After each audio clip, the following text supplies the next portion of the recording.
सावक संगो यदिदं चत्तारि पुरुषयुगानि अष्टपुरुषपुगला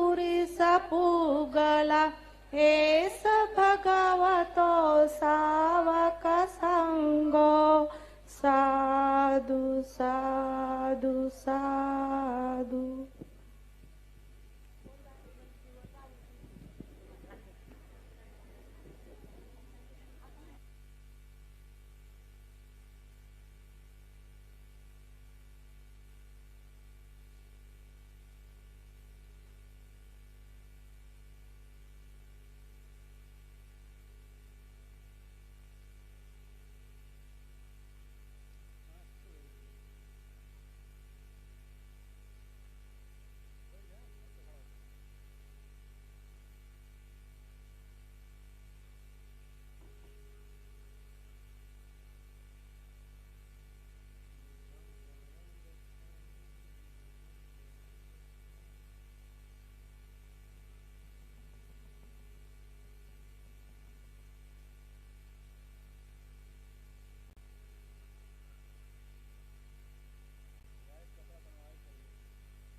हेलो।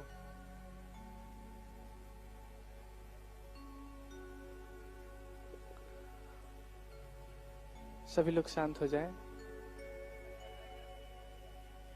बोलिए भगवान बुद्ध की। शांत रहिए।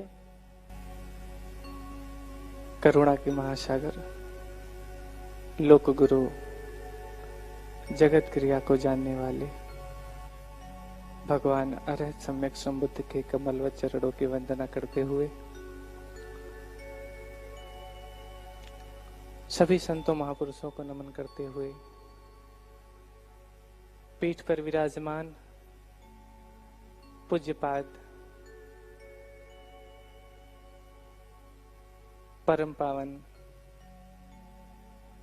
को नमन करते हुए यहाँ पर उपस्थित आप सभी श्रद्धावान उपासक एवं उपासिकाएं बुद्ध चरित्र भगवंत कथा की अमृत वर्षा का आज दूसरा दिवस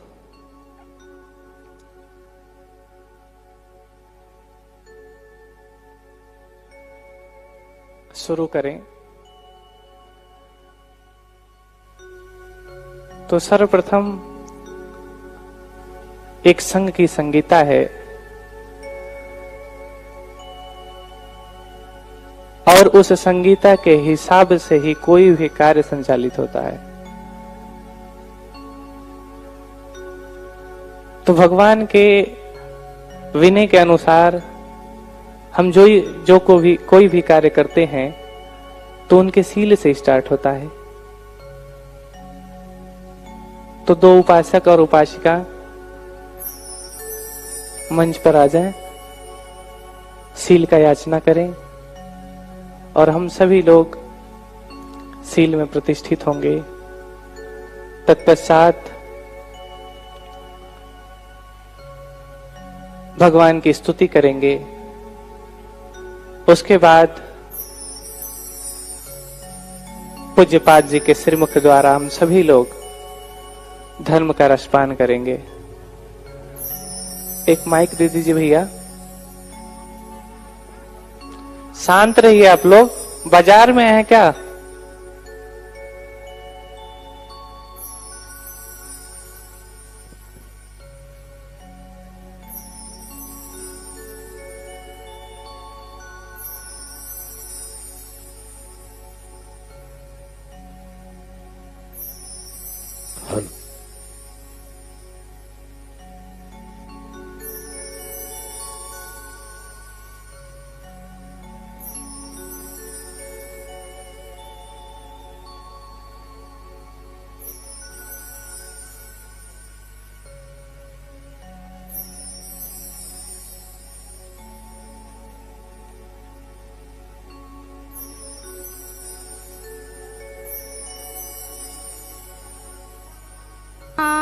सभी लोग खड़े हो जाएं अपने स्थान पे।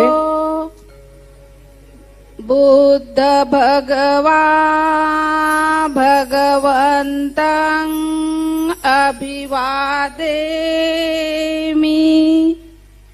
स्वाखातो भगवता धम्मो धम्मं नमस्सामि।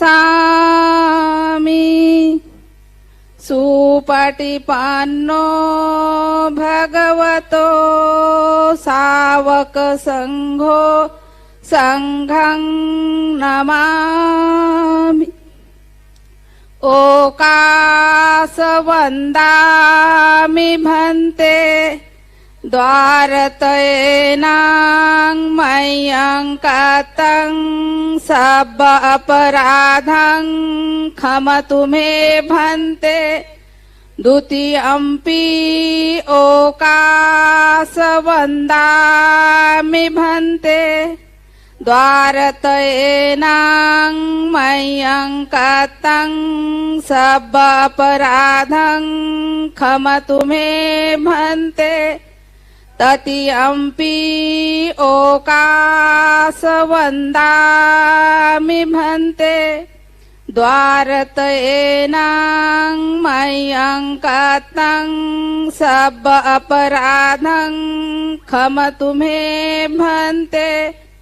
ओकास अहं भन्ते त्रिशरणेन सह पंचशीलं धम्मं याचामि। अनुगहं कत्वा शीलं देथ मे भन्ते द्वितीयम्पि ओकास अहं भन्ते त्रिसरणेन सह पञ्चशीलं धम्मं याचामि अनुगहं कत्वा शीलं देथ मे भन्ते तृतीयम्पि ओकास अहं भन्ते त्रिसरणेन सह पञ्चशीलं धम्मं याचामि अनुगहं कत्वा शीलं देथ मे भन्ते। यमहं वदामि तं वदेथ। आं भन्ते। नमो तस्स भगवतो अरहतो सम्मा सम्बुद्धस्स। नमो तस्स भगवतो अरहतो सम्मा सम्बुद्धस्स। नमो तस्स भगवतो अरहतो सम्मा सम्बुद्धस्स। नमो तस्स भगवतो अरहतो सम्मा सम्बुद्धस्स। बुद्धं शरणं गच्छामि। बुद्धं शरणं गच्छामि। धम्मं शरणं गच्छामि। धम्मं शरणं गच्छामि। संघं शरणं गच्छामि। संघं शरणं गच्छामि। द्वितीयम्पि बुद्धं शरणं गच्छामि। द्वितीयम्पि बुद्धं शरणं गच्छामि। द्वितीयम्पि धम्मं शरणं गच्छामि। द्वितीयम्पि धम्मं शरणं गच्छामि। द्वितीयम्पि संघं शरणं गच्छामि। द्वितीयम्पि संघं शरणं गच्छामि। तृतीयम्पि बुद्धं शरणं गच्छामि। तृतीयम्पि बुद्धं शरणं गच्छामि। तृतीयम्पि धम्मं शरणं गच्छामि। तृतीयम्पि धम्मं शरणं गच्छामि। तृतीयम्पि संघं शरणं गच्छामि। तृतीयम्पि संघं शरणं गच्छामि। शरणागमनं निष्ठितम्। आभन्ते।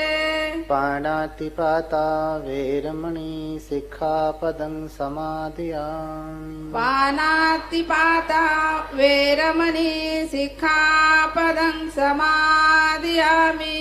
अदिन्नादाना वेरमणि सिक्खापदं समादयामि।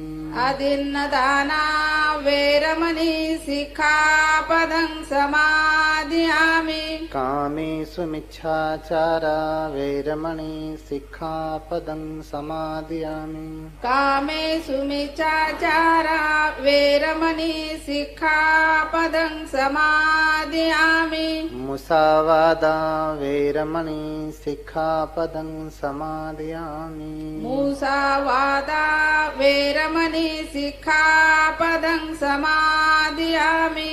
सुरामेरय मज्जपमादट्ठाना वेरमणि सिक्खापदं समादयामि। सुरामेरयमजपमादठाना वेरमणि सिक्खापदं समादयामि। इमानि तिसरणेन सह पञ्चसिक्खापदानि।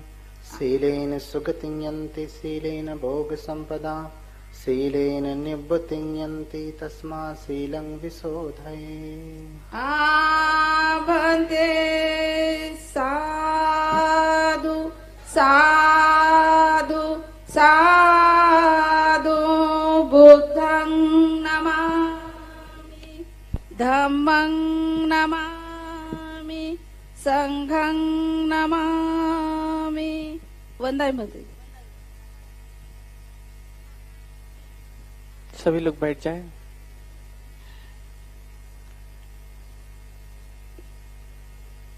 तत्पश्चात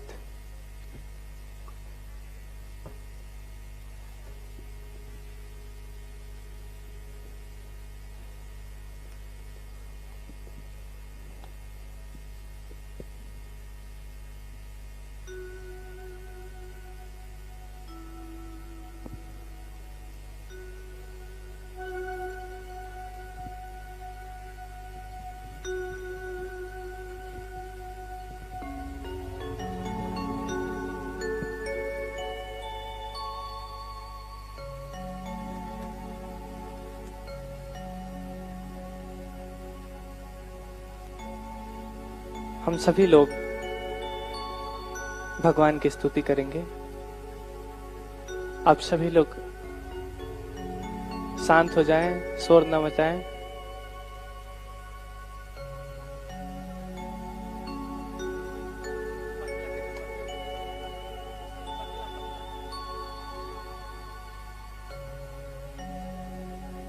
शार्प करिए इसकी आवाज थोड़ी सी।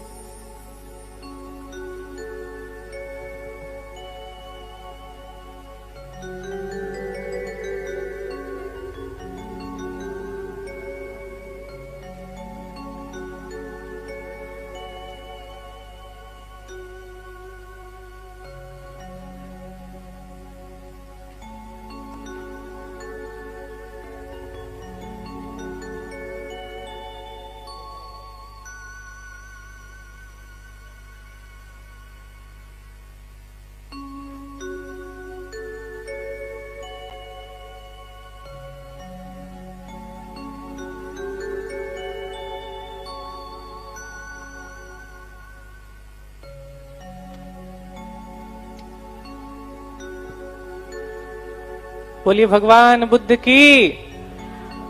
तेज बोलिए जरा सा कि आवाज आपके बाहर जाए कैंपस के। बोलिए भगवान बुद्ध की, भगवान बुद्ध की। तो आइए भगवान की स्तुति करते हैं।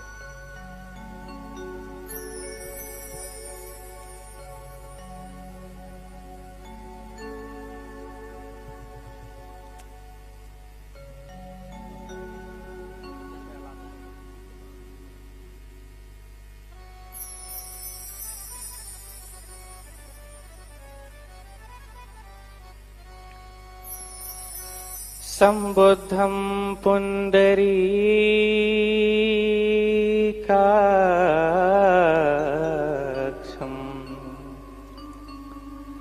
सर्वज्ञं करुणास्पदं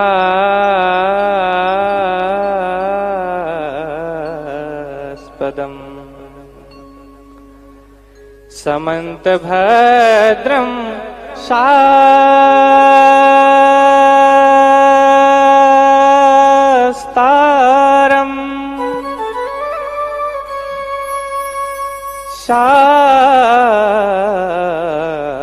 शाक्यसिंहं नमाम्यहम्।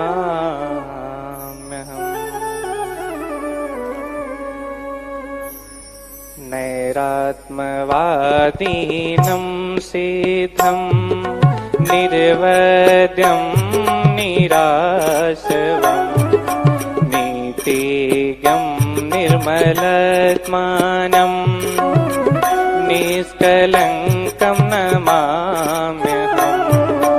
नैरात्मवादीनं सिद्धं निर्वद्यं निराशवम् नीतिज्ञं निर्मलात्मानं निष्कलङ्कं नमाम्यहम्।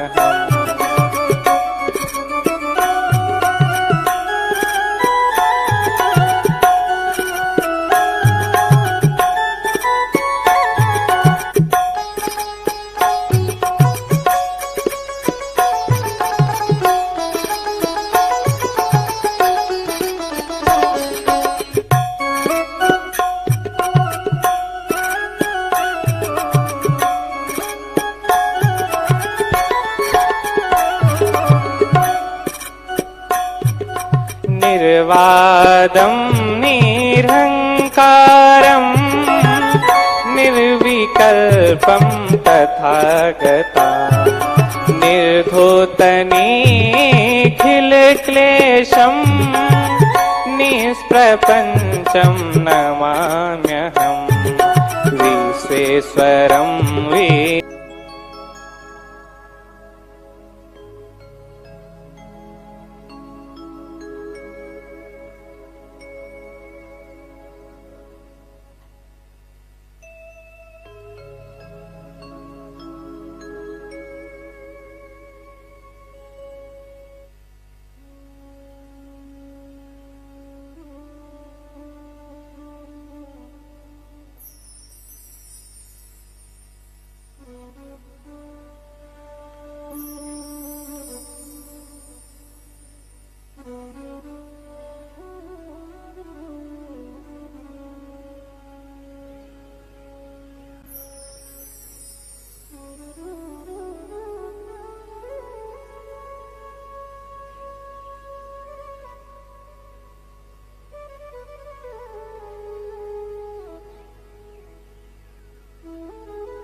आज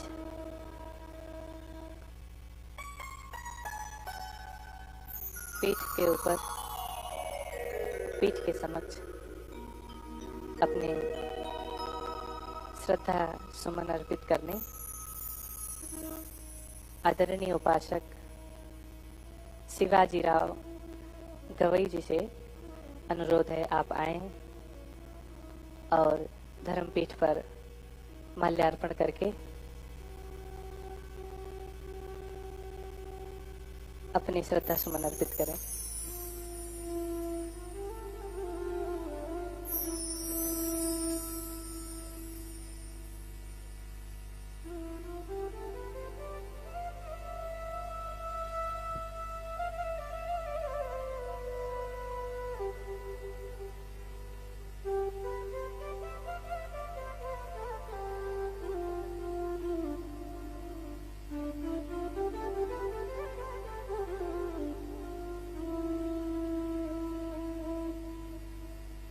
बोलिए साधु साधु साधु।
पूज्यपाद जी से हम सभी लोग धर्म सुने, धर्म का रसपान करें।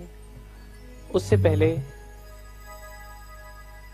एक भगवान के भजन करते हैं, तो आप सभी भी हमारे साथ भजन करें।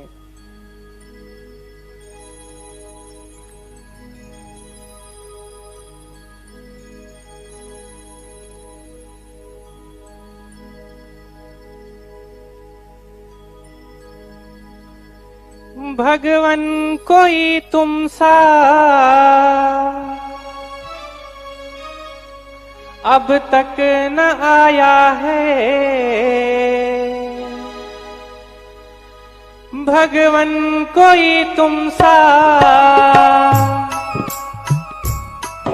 अब तक न आया है। भगवन कोई तुम सा अब तक न आया है। तुमने ही तो सबको जीना सिखलाया है। तुमने ही तो सबको जीना सिखलाया है। तथागत अपनी शरण दीजिए। तथागत हम पर दया कीजिए। भगवन अपनी शरण दीजिए। भगवन हम पर दया कीजिए।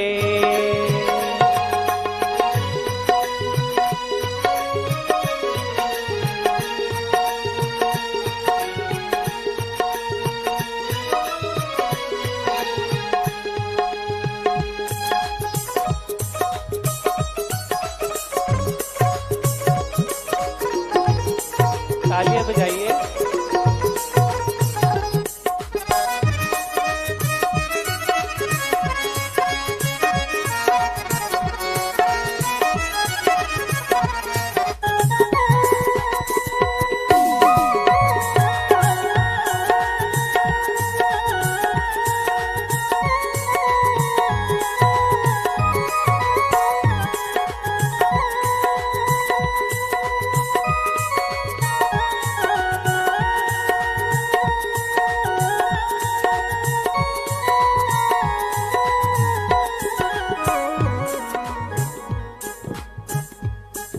तुम हो दयालु बड़े करुणा के हो सागर। तुम हो दयालु बड़े करुणा के हो सागर। क्या गौर प्रेम की सद्भाव की गागर। क्या गौर प्रेम की सद्भाव की गागर। पथ सत्य का जग में सबको दिखलाया है। पथ सत्य का जग में सबको दिखलाया है। तुमने ही तो सबको जीना सिखलाया है। तथागत अपनी शरण दीजिए। भगवन हम पर दया कीजिए। तथागत अपनी शरण दीजिए। भगवन हम पर कृपा कीजिए।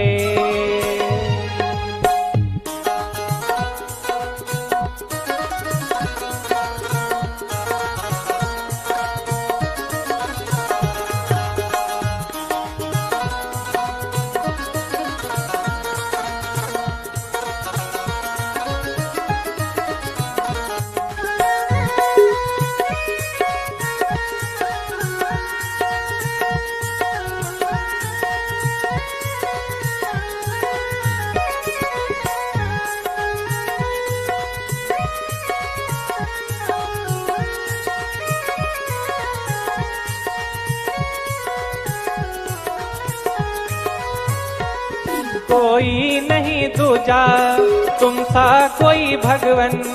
कोई नहीं दूजा तुम सा कोई भगवन। तुमको समर्पित है सारा ही ये जीवन। तुमको समर्पित है सारा ही ये जीवन। हर एक मुश्किल का हल तो बतलाया है। हर एक मुश्किल का हल तो बतलाया है। तुमने ही तो हमको जीना सिखलाया है। तथागत अपनी शरण दीजिए। भगवन हम पर कृपा कीजिए।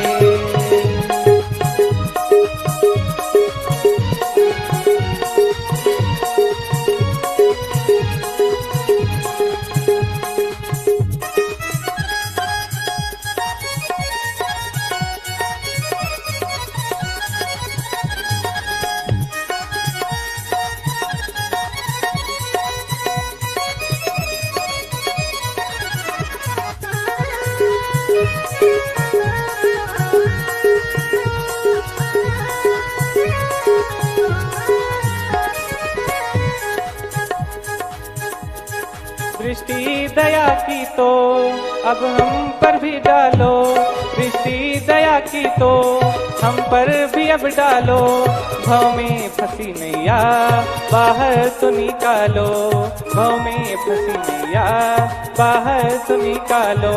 तुमने तो लाखों को भाव पार निकाला है, तुमने तो लाखों को भाव पार निकाला है, तुमने ही तो हमको जीना सिखलाया है, तुमने ही तो सबको जीना सिखलाया है। तथागत अपनी शरण दीजिए, भगवन हम पर कृपा कीजिए, तथागत अपनी कृपा कीजिए, भगवन हमको शरण दीजिए, तथागत अपनी शरण दीजिए, भगवन हम पर कृपा कीजिए। बोलिए भगवान बुद्ध की, भगवान बुद्ध की, भगवान बुद्ध की। तत्पश्चात पूज्यपाद जी को नमन करते हुए दोनों कर जोड़ के आपसे विनती करता हूं कि आप हम सभी को अपने श्रीमुख द्वारा भगवान के अमृत वचनों से सिंचित करें। पूज्यपाद गुरुदेव जी।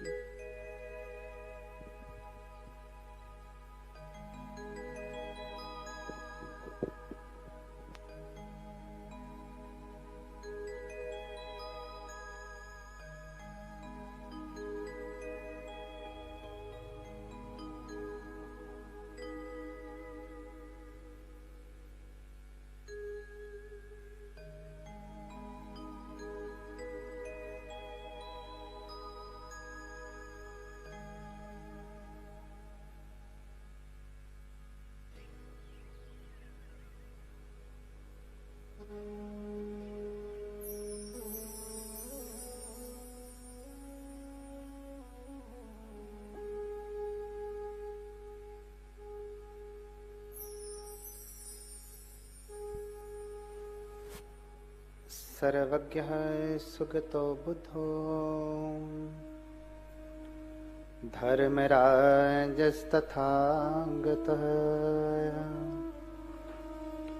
सम्मत भद्रो भगवान्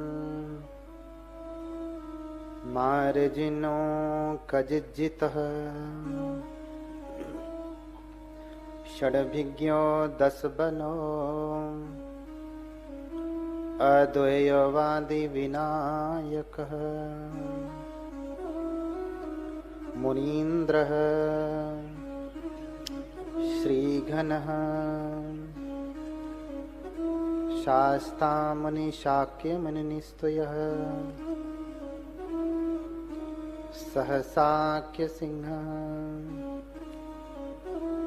सर्वार्थसिद्धः सौधोदनिस्वसः गौतम्यर्वाकबन्धुस्व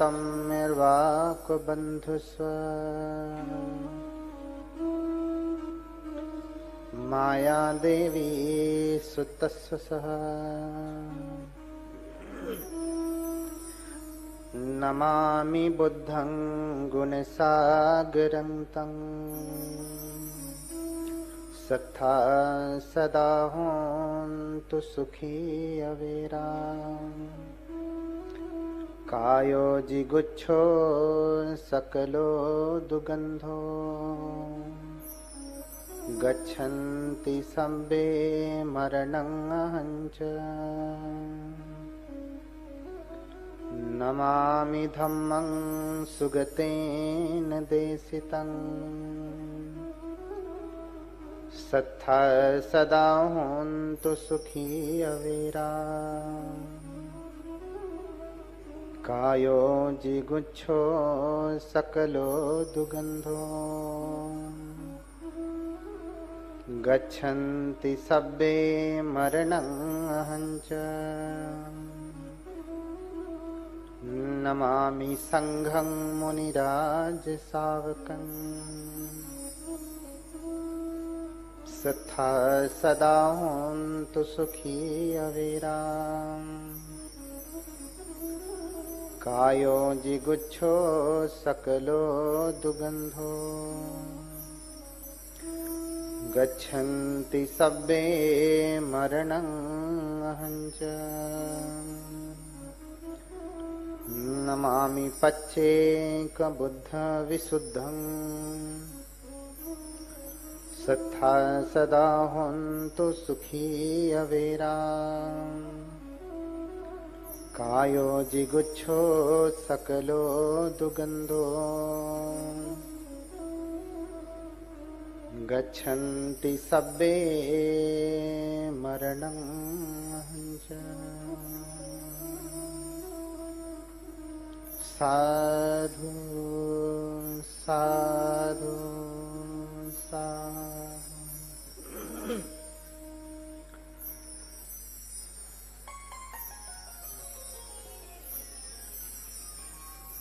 जगत क्रिया को जानने वाले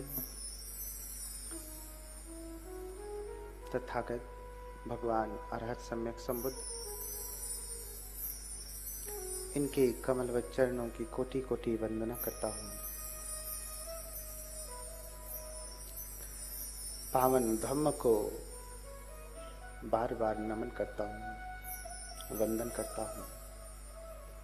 पावन संघ को बार बार नमन करता हूँ, वंदन करता हूँ। यहाँ पर उपस्थित हमारे प्रिय भंते नित्यानंद,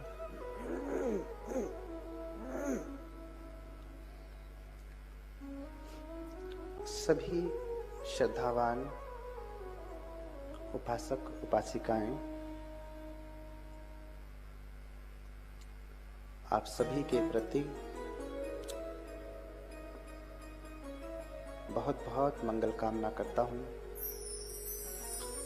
कि आप धर्म का श्रवण करने के लिए अपने कार्यों से निवृत्ति लेकर के यहाँ पे बैठे हुए हैं।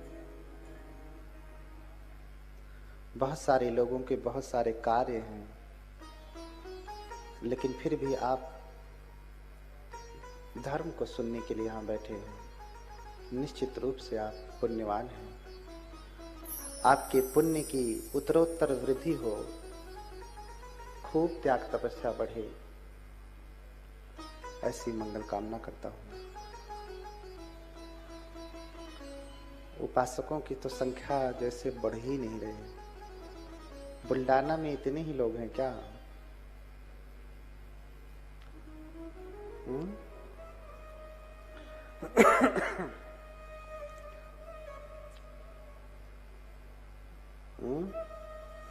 उपासकों की भी कतार में उपासिकाएं बैठी हैं, तब जाके इनकी संख्या पूरी हो रही है। हाँ? बोलिए भगवान बुद्ध की, बोलिए भगवान बुद्ध की, भगवान बुद्ध की।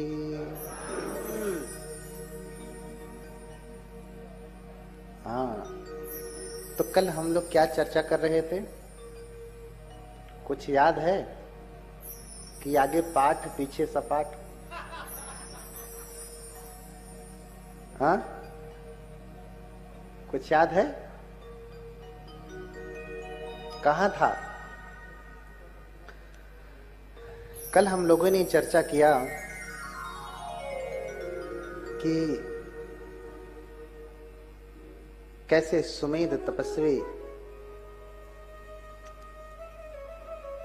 रास्ता बना रहे हैं भगवान के दर्शन के लिए। दर्शन की कामना है, भगवान दर्शन भी देते हैं और फिर मनोकामना भी पूछते हैं।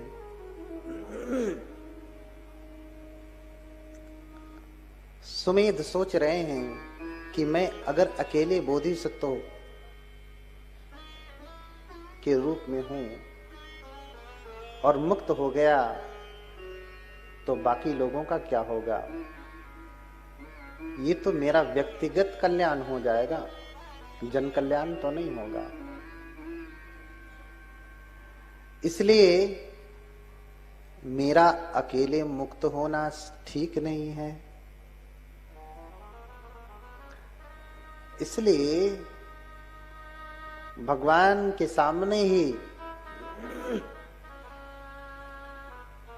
अपनी प्रार्थना रखते हैं, भगवान इच्छे च अहम अजे हंत्वा अनंतरणे भवे संघस्य नवको हुत्वा भविष्यं पुरंवरम। चाहूं तो अर्हत हो जाऊं, लेकिन इससे मेरा लाभ तो हो जाएगा। संसार के समस्त प्राणी बिना लाभ के ही रह जाएंगे। तो मैं भी आपके जैसा सर्वज्ञ होना चाहता हूं, सर्वज्ञ होना चाहता हूं। इच्छेय च अहम मज्जे सर्वज्ञ पदम स्वाखात धम्मं च स्वीकरोमि संघस्य नौको हुत्वा लोकं तारयिषाम्। हे भगवान, मैं भी आपके जैसा सर्वज्ञ होना चाहता हूं, आपके जैसा बुद्ध होना चाहता हूं। कल मैंने बताया कि सर्वज्ञ तो बुद्ध ही होते हैं, जो सब जानते हैं। अब आप कहेंगे कि सर्वज्ञ सब जानते हैं तो सब कुछ एक साथ जानते होंगे? नहीं। जैसे ये आंखें हैं ना, दो आंखें सब देख सकती हैं ना। अगर आपकी आंखें हैं, अंधे नहीं हैं, या दृष्टि नहीं गई है, तो आप सब कुछ देख सकते हैं ना। कुछ भी दिखाया जाए, ऐसी कोई चीज नहीं है जो आप नहीं देख सकते। देख सकते हैं जो देखने योग्य है। क्यों? क्योंकि आपके पास आंखें हैं। लेकिन ये आंखें भी जिधर करेंगे उधर ही दिखाई देगा, पीछे नहीं दिखाई देगा। तो बुद्ध सर्वज्ञ हैं, लेकिन एक साथ चारों दिशाओं में नहीं देखते हैं। अपने ज्ञान की दृष्टि, अपनी दिव्य दृष्टि जिधर डालते हैं उधर की वस्तु दिखाई देती है, उधर का प्रपंच दिखाई देता है। मैं इधर कर रहा हूं तो मुझे इधर की वस्तु, इधर का प्रपंच दिखाई दे रहा है ना। ऐसे बुद्ध अपने योग बल से, रिद्धि बल से, अपने सर्वज्ञ पद से जब देखते हैं तो जिधर देखते हैं उधर का सब कुछ दिख जाता है, जहां तक है वहां तक का दिख जाता है। इसलिए सर्वज्ञ हैं, इसलिए सर्वज्ञ हैं। तो इच्छे च अहम मज्जे सर्वज्ञ पदम। मैं भगवान, मैं सर्वज्ञ पद प्राप्त करना चाहता हूं, आपके जैसा बुद्ध होना चाहता हूं। तो फिर दीपंकर बुद्ध देखते हैं कि क्या सच में ये सर्वज्ञ हो पाएंगे? हाँ, कोई कहे कि भैया मैं आईएएस बनना चाहता हूं, ऐसे सभी बन जाएंगे क्या? बन जाएंगे। लेकिन हर कोई सिविल की तैयारी कर रहा है। पढ़ने वाला हर छात्रा ये चाहते हैं कि हम डीएम बने, कलेक्टर बने, जज बने, चाहते हैं ना। सब बनते हैं क्या? जिसकी पात्रता होती है वो बनता है, जिसकी योग्यता होती है वो बनता है, सब नहीं बन पाते। तो बुद्ध पात्रता देखते हैं कि कौन सच में हो पाएगा। तो कप्पे सत्सहस्रे च चतुरो च असंख्ये। 100,000 कल्पों के बाद, 100,000 आयु कल्प और 4 असंख्य कल्प, इतने के बाद ये बुद्ध बनेंगे। इनकी माता कौन होंगी? महामाया। पिता होंगे शुद्धोधन। कपिल वस्तु में इनका घर होगा, जन्म लुम्बिनी वन में होगा, सब देख लेते हैं। और फिर पात्रता जान लिया तो आशीर्वाद भी दिया उधर ये प्रार्थना कर रहे हैं, इच्छे च अहम अज्य सब्बन्यू पदम, हे भगवान मैं सर्वज्ञ पद प्राप्त करना चाहता हूं। तो भगवान भी आशीर्वाद दे रहे हैं, एवं होतु। क्या कह रहे हैं? एवं होतु, ऐसा ही हो। संस्कृत में कहेंगे तो तथास्तु, जैसा चाहते हो तुम वैसा हो। एवं होतु, लेकिन बुद्ध पाली बोलते थे, इसलिए पाली में कहा एवं होतु, ऐसा ही हो, जैसा तुम चाहते हो वैसा हो।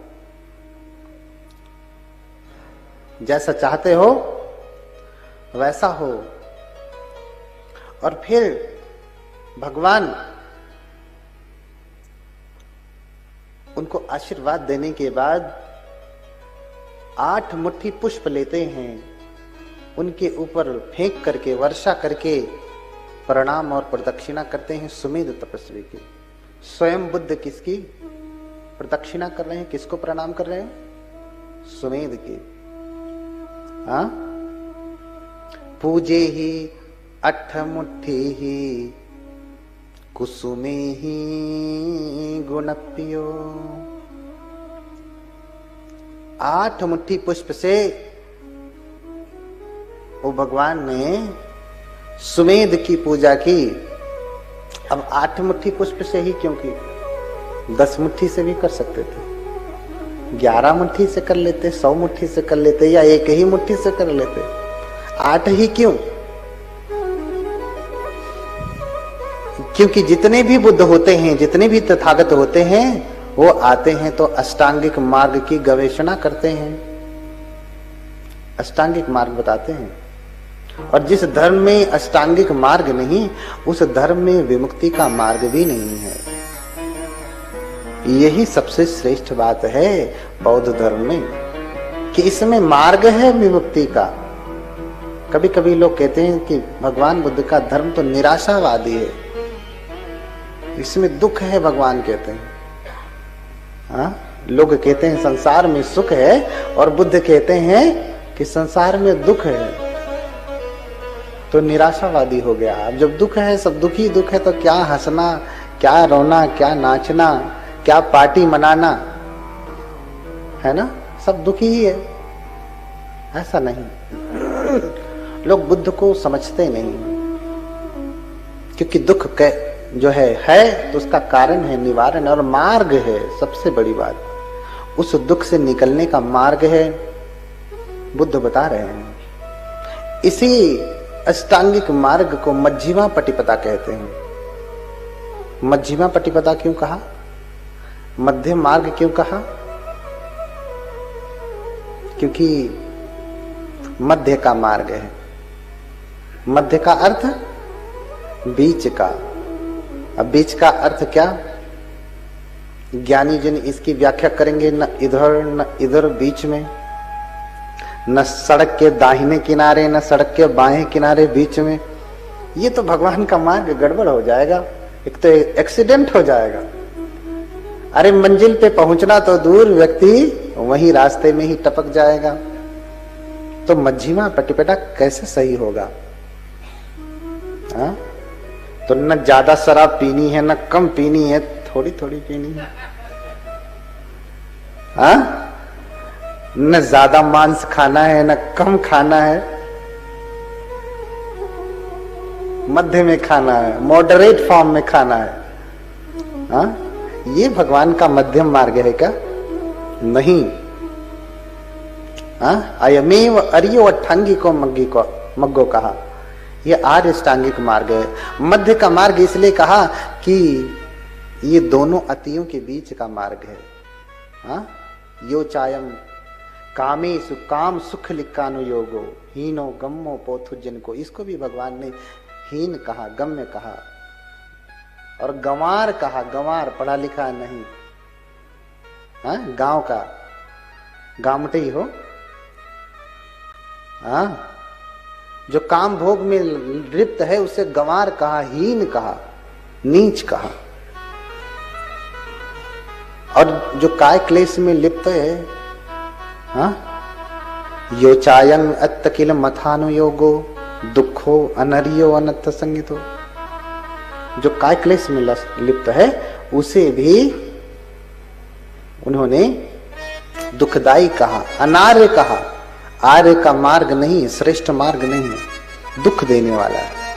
मैंने बताया कल कोई एक पांव पे खड़ा है तब कर रहा है, वो जीवन में कभी मुक्त होने वाला नहीं है, बस कष्ट ही, नाहक ही कष्ट दे रहा है,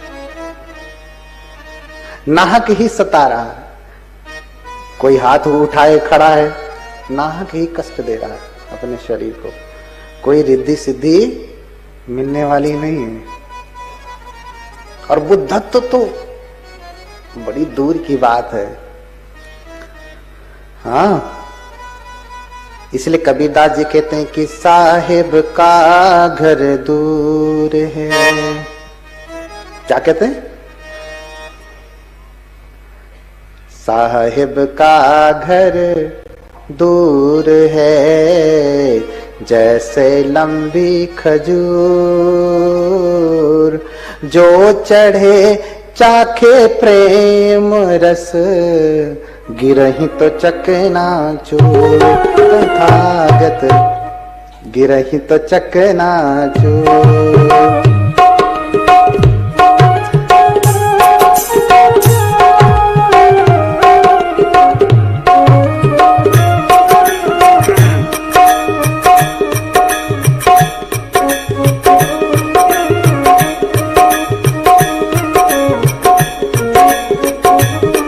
बड़ा दूर घर है।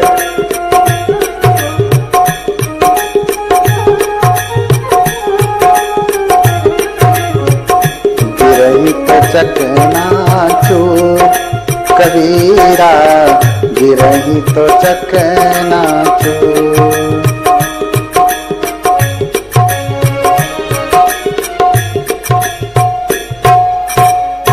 आप हमारे अनुसार बजाइए, हमें आपके अनुसार गाना पड़ रहा है।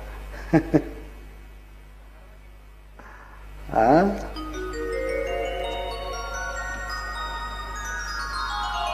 तो साहिब का घर दूर है, जैसे लंबी खजूर।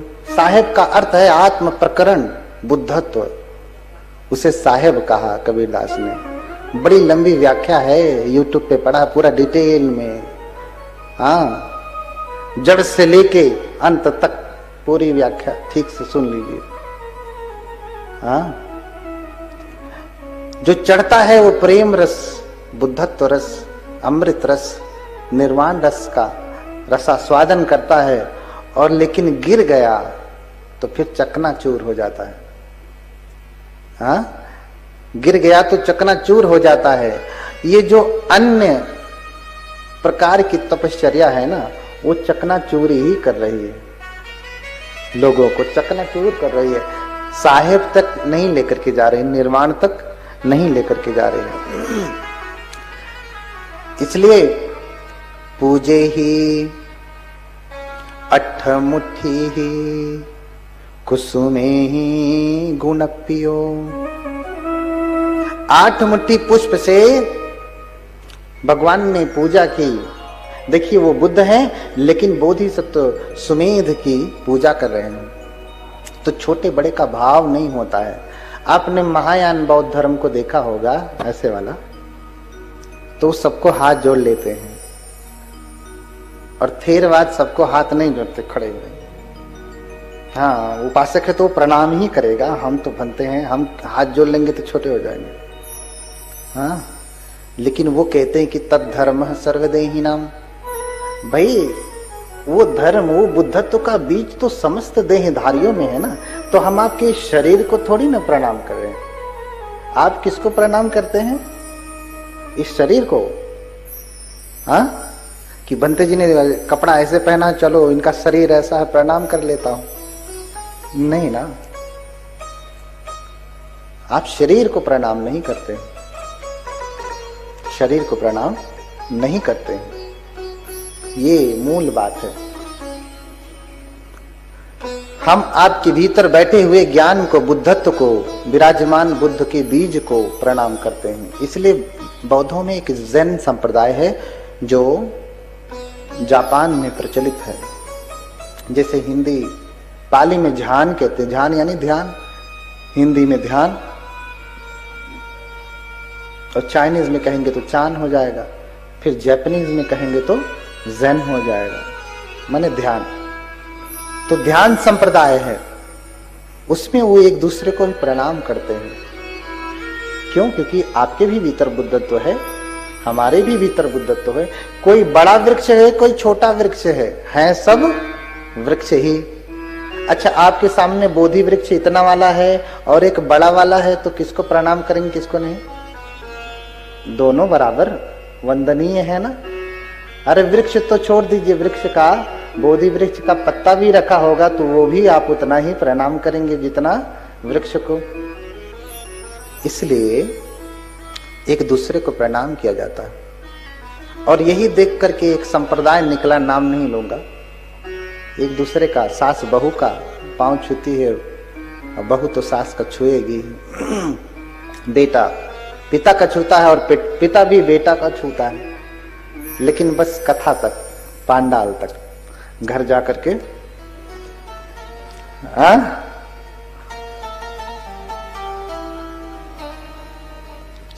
तो 8 मुट्ठी पुष्प से पूजा किया और देखते ही देखते उनके श्रावक संघ ने भी पूजा किया और फिर चले जाते हैं। और फिर देखिए, कोई इतनी आसानी से बुद्ध नहीं बनता है। बुद्ध बनना मार्ग तो है, लेकिन इतना आसान भी नहीं है, इतना आसान भी नहीं है। उसके लिए 8 अभिनिहार होते हैं, 8 अभिनिहार। मनुष्यत्वम, लिंग संपत्ति, हेतु सत्थार दर्शनम, पबज्जा, गुण संपत्ति, अधिकारोच छंदता, एते 8 समादाना अभिनिहार उपवचिते। ये जो 8 चीजें हैं, पहली बात तो आपको मनुष्य योनि में होना पड़ेगा, तब आप बुद्ध बन पाएंगे। कुत्ते की योनि में रह करके बुद्ध नहीं हो सकते, गाय की योनि में रह करके आप बुद्ध नहीं हो सकते, भैंस की योनि में, गधे की योनि में, अन्य किसी सांप बिच्छू की योनि में रह करके आप बुद्ध नहीं बन सकते। इसके लिए मनुष्य की योनि होना चाहिए। उसमें भी कहा कि लिंग संपत्ति, मनुष्य में भी लिंग संपत्ति, मनुष्य में भी 2 जातियां हैं ना। बुद्ध ने 2 जाति बताई मनुष्यों में। कौन कौन सी 2 जातियां हैं? स्त्री और पुरुष। तो मनुष्य में भी जो 2 जातियां हैं, उसमें से पुरुष जाति का होना चाहिए। कौन सी जाति का? पुरुष जाति का होना चाहिए। यहां ब्राह्मण, क्षत्रिय, वैश्य, शूद्र वाली जाति से कोई मतलब नहीं। मनुष्य हो, मनुष्य में भी पुरुष हो, तभी जाकर के वो बुद्ध बन सकता है। स्त्री बुद्ध नहीं बन सकती। बहुत सारी चीजें स्त्रियां कर सकती, पुरुष नहीं कर सकते। बहुत सारे काम पुरुष कर सकते हैं, स्त्रियां नहीं कर सकती। आपने देखा होगा, पुरुषों के लिए कहा जाता है महापुरुष, कहीं ये भी देखा महास्त्री? देखा क्या? कहीं लिखा, पढ़ा, सुना, कहा गया? नहीं। स्त्री कितनी भी ऊंची हो जाए, उसको महास्त्री नहीं कहते, महामहिला नहीं कहते। ये तो पुरुष का विभाग हो गया। स्त्रियों के विभाग में आपने देखा होगा कि कोई स्त्री बहुत सुंदर होती है तो उसे विश्व सुंदरी कहते हैं। कभी विश्व सुंदरा भी सुना? सुना नहीं ना? तो सबके अपने अपने क्षेत्र हैं। पुरुष बुद्ध बन सकते हैं। इसमें भेद इसलिए है कि बुद्ध बनने के लिए तपश्चर्या बड़ी लंबी होती है। अब बुद्ध तो 6 वर्ष तक कठोर तप किए, 6 साल तक कठोर तप किए, एक आसन पे बैठ करके तप किए। स्त्री बैठेगी अगर तो उसे तो महीने में एक बार उठना ही पड़ेगा ना। कैसे बुद्ध हो सकती है? यही भेद है, और कोई ऐसा भेद नहीं कि अरे भगवान बुद्ध जो है भेद कर रहे हैं, पुरुष को ऊंचा कह रहे हैं, स्त्री को नीचा। नहीं, ऐसा नहीं। इसलिए जो है मनुष्य हो, मनुष्य में भी पुरुष हो, ठीक है, और हेतु हेतु हो, अर्थात वो समाधि को प्राप्त हो, अभिज्ञा को प्राप्त हो,